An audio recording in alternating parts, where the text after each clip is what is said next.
जय शिव शंकर। राधे राधे दोस्तों, कैसे हैं आप सब।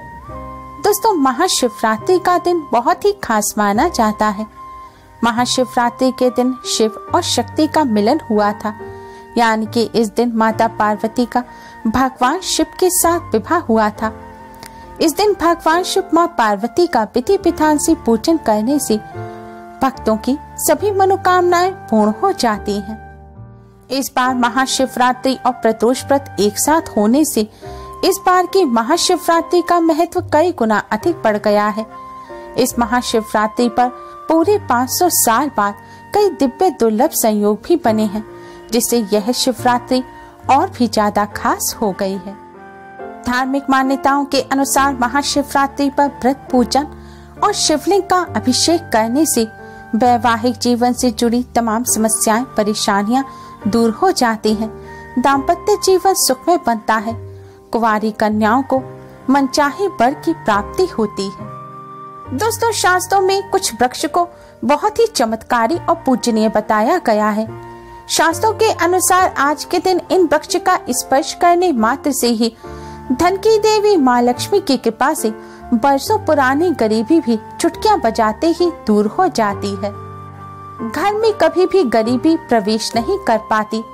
घर से दुख दरिद्रता का हमेशा के लिए नाश हो जाता है। जीवन में चली आ रही बड़ी से बड़ी दिक्कत दूर हो जाती है। सोई हुई किस्मत भी जाग जाती है। माँ लक्ष्मी के साथ ही भगवान विष्णु, भगवान शिव का भी आशीर्वाद प्राप्त होता है। साथ ही समस्त देवी देवताओं और पितरों का आशीर्वाद भी मिल जाता है, जिससे बिगड़े कार्य भी बनने लग जाते हैं। तो आइए दोस्तों, जानते हैं उन चमत्कारी वृक्ष के बारे में। दोस्तों, वीडियो में आगे बढ़ने से पहले वीडियो को लाइक कर अपने फ्रेंड्स के साथ शेयर जरूर करें और भी यूजफुल वीडियोस के लिए चैनल को सब्सक्राइब कर बेल आइकन को जरूर दबाएं और कमेंट बॉक्स में जय माँ लक्ष्मी, हर हर महादेव जरूर लिखें। दोस्तों, सबसे पहले हम आपको जिस वृक्ष के बारे में बताने जा रहे हैं वह है बिल्व पत्र का वृक्ष। जैसा कि हम सभी जानते हैं कि भगवान शिव को प्रसन्न करने के लिए बेलपत्र चढ़ाए जाते हैं। इससे वह अपने भक्त के सभी संकटों को दूर कर देते हैं। बेल पत्र को बहुत ही ज्यादा शुभ माना जाता है। लेकिन दोस्तों, क्या आपको पता है कि बेल पत्र के वृक्ष को श्री वृक्ष के नाम से भी जाना जाता है, क्योंकि इसकी जड़ में माँ लक्ष्मी का वास होता है। शास्त्रों के अनुसार बेलपत्र के वृक्ष पर अगर आप जल चढ़ाते हैं तो इससे धन की देवी माँ लक्ष्मी अति शीघ्र ही प्रसन्न हो जाती हैं, क्योंकि इस वृक्ष की जड़ में माँ लक्ष्मी का वास होता है। ऐसा करने से व्यक्ति को धन की प्राप्ति होती है और जीवन भर कभी भी गरीबी का मुंह नहीं देखना पड़ता। जिन लोगों के काम बनते हुए बिगड़ जाते हैं, उन्हें बिल्व पत्र के पेड़ की जड़ का पूजन अवश्य करना चाहिए और जड़ के पास एक दीपक जलाना चाहिए। ऐसा करने से भोलेनाथ की कृपा से सभी संकट दूर हो जाते हैं। इसकी जड़ में क्योंकि माँ लक्ष्मी का वास होता है, इसलिए यहाँ दिया जलाने से माँ लक्ष्मी के आशीर्वाद से आर्थिक संकट भी दूर हो जाता है। बेलपत्र के वृक्ष को बहुत ही चमत्कारी बताया गया है। इस वृक्ष का स्पर्श कर जय माँ लक्ष्मी का जाप करते हुए माँ लक्ष्मी का ध्यान करना चाहिए। ऐसा करने से दरिद्रता हमेशा के लिए दूर हो जाती है और कभी भी घर में गरीबी प्रवेश नहीं कर पाती। जो लोग तीर्थ स्थल के दर्शन के लिए नहीं जा पाते, उन्हें बिल्व पत्र के पेड़ की जड़ पर जल चढ़ाकर फिर उस जल को अपने माथे से लगाना चाहिए। इससे तीर्थ भ्रमण के अनुसार ही पुण्य फल प्राप्त होता है। दोस्तों, शास्त्रों के अनुसार बिल्वपत्र के वृक्ष के नीचे खड़े होकर खीर का दान करना चाहिए।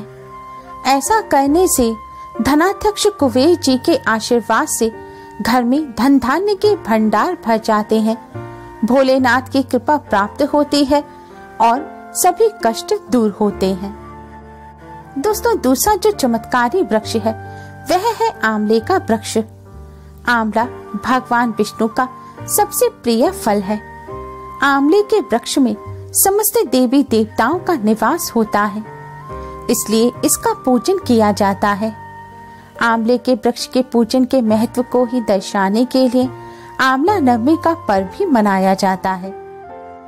शास्त्रों के अनुसार भगवान शिव के प्रिय बेल पत्र में और भगवान विष्णु जी के प्रिय तुलसी में जो गुण होते हैं वह सारे गुण मिलाकर आंवले के वृक्ष में होते हैं। इसलिए आंवले का वृक्ष भगवान विष्णु के साथ भगवान शिव को भी अत्यधिक प्रिय है। इसलिए आंवले के वृक्ष का पूजन करने से भगवान शिव भगवान विष्णु दोनों का ही आशीर्वाद प्राप्त होता है। दोस्तों, आंवले के वृक्ष की 108 परिक्रमा अगर आप कर लेंगे तो ऐसा करने से भगवान विष्णु भगवान शिव आपकी सभी मनोकामनाएं अवश्य ही पूर्ण कर देंगे। आज के दिन आंवले के वृक्ष का पूजन अवश्य ही करें। आंवले के वृक्ष पर जल चढ़ाकर एक दिया जलाएं। ऐसा करने से भगवान शिव भगवान विष्णु की कृपा से अक्षय पुण्य की प्राप्ति होती है। और इस पूजन के बाद आप अगर कुछ दान भी कर देते हैं तो उसका आपको कई गुना अधिक लाभ प्राप्त होगा। दोस्तों, शास्त्रों के अनुसार भगवान शिव भगवान विष्णु के प्रिय इस आंवले वृक्ष का स्पर्श करने से गौदान के बराबर पुण्य फल प्राप्त होता है। मान्यता है इस वृक्ष के मूल में विष्णु, ऊपर ब्रह्मा, स्कंद में रुद्र, शाखाओं में मुनिगण, टहनियों में देवता, पत्तों में वसु और फूलों में मरुद्गण तथा फलों में प्रजापति विद्यमान है। कार्तिक माह के महात्म्य में बताया गया है कि माँ पार्वती के श्राप के कारण भगवान विष्णु आंवले के रूप में प्रकट हुए थे। पद्म पुराण में भी इसका वर्णन मिलता है। इसलिए आंवले के वृक्ष का स्पर्श करने से ही भगवान विष्णु का आशीर्वाद प्राप्त होता है। कहते हैं आंवले के वृक्ष को अगर दोनों हाथों से पकड़कर थोड़ी देर खड़ा रहा जाए तो यह आपके हाथ की दुर्भाग्य रेखाओं को भी मिटा देगा और दुर्भाग्य को सौभाग्य में बदल देता है। इस वृक्ष को बहुत ही चमत्कारी बताया गया है। इसके रोम रोम में समस्त देवी देवताओं का वास होता है। आंवले के वृक्ष की 7 परिक्रमा करनी चाहिए और परिक्रमा करते समय महामृत्युंजय मंत्र का जाप करें। ऐसा करने से रोग से मुक्ति मिल जाती है और आयु भी बढ़ती है। आंवले के वृक्ष को दूध से सींचकर कच्चे सूत का धागा उस पर लपेटना चाहिए। कच्चे सूत का धागा लपेटते समय 11 परिक्रमा करें। ऐसा करने से भगवान शिव और भगवान विष्णु की असीम कृपा प्राप्त होती है। जीवन में चली आ रही बड़ी से बड़ी समस्या दूर हो जाती है। शास्त्रों में आंवला और बिल्वपत्र के वृक्ष को बहुत ही चमत्कारी और पूजनीय माना गया है। इनके समीप जब तब पूजा पाठ करने से इंसान के सभी पाप मिट जाते हैं। पद्म पुराण में भगवान शिव ने स्वयं भगवान कार्तिकेय से कहा है कि आंवला वृक्ष साक्षात भगवान विष्णु का ही स्वरूप है। यह वृक्ष भगवान विष्णु को अत्यधिक प्रिय है और इसके स्मरण मात्र से ही गौदान के बराबर पुण्य फल मिल जाता है। अगर आप इस वृक्ष का स्पर्श भी ना कर पाए, घर के आसपास वृक्ष ना हो, तो आप मन ही मन इस वृक्ष का स्मरण ही कर लें। ऐसा करने से आपको गाय का दान करने के बराबर पुण्य फल मिलता है और गाय दान को सबसे बड़ा दान कहा जाता है।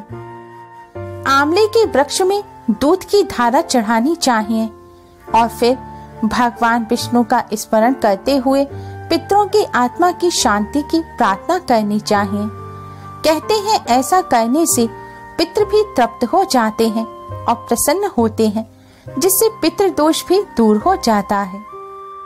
दोस्तों, शास्त्रों के अनुसार एक बार धन की देवी माँ लक्ष्मी पृथ्वी का भ्रमण करने आई। मार्ग में उन्हें भगवान विष्णु भगवान शिव की एक साथ पूजा करने की इच्छा हुई तो माँ को एक आंवले का वृक्ष दिखा। आंवले के वृक्ष में क्योंकि बिल्वपत्र के वृक्ष और तुलसी दोनों ही वृक्ष के गुण होते हैं, इसलिए माँ लक्ष्मी ने आंवले के वृक्ष के नीचे बैठकर भगवान विष्णु और भगवान शिव का एक साथ पूजन किया। उन्होंने इस वृक्ष को भगवान शिव, भगवान विष्णु का स्वरूप मानकर पूजन किया। इससे भगवान विष्णु, भगवान शिव बहुत ही जल्दी प्रसन्न हो गए और प्रकट हुए। फिर माँ लक्ष्मी ने आंवले के वृक्ष के नीचे ही भोजन बनाकर भगवान शिव, भगवान विष्णु को भोजन कराया। तो भगवान शिव और भगवान विष्णु ने माँ लक्ष्मी को यह वरदान दिया कि जो भी आंवले के वृक्ष के नीचे आकर हमारा स्मरण करेगा, इस वृक्ष का स्पर्श ही कर लेगा, हम उसके सभी कष्टों को दूर कर देंगे। इसलिए दोस्तों, आंवले के वृक्ष का स्पर्श करने मात्र से ही समस्त कष्ट दूर हो जाते हैं। उम्मीद है आपको हमारी ये वीडियो पसंद आई होगी। वीडियो को लाइक कर अपने फ्रेंड्स के साथ शेयर जरूर करें और यूजफुल वीडियोस के लिए चैनल को सब्सक्राइब कर बेल आइकन को जरूर दबाएं। Thanks for watching. Radhe Radhe.